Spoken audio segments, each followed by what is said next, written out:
dẫu bao lâu cũng không sao.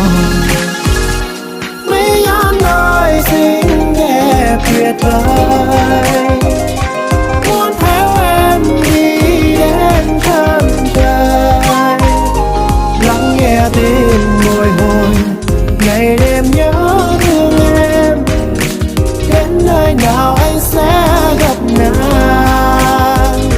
Mỹ An ơi xinh đẹp tuyệt vời,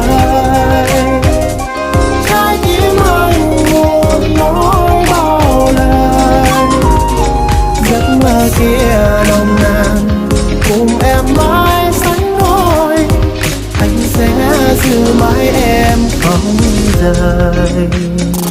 Ngày anh gặp được em, mỹ nhân ở trên trần gian ngã ngủ, bao lầm than khốn khổ vì những tình tan đã cũ. Gặp nhau là thiên duyên, tiền mệnh đã làm hai ta vấn vương. Nàng biết nàng, biết ca biết làm tim ta chấn thương, vì chốc thương chốc nhớ nên muốn theo nàng mãi về sau.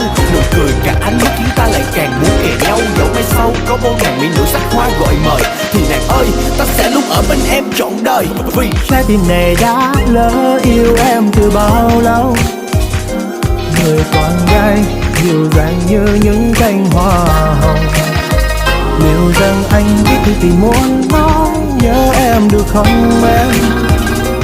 Giờ hồi âm dẫu bao lâu cũng không xa.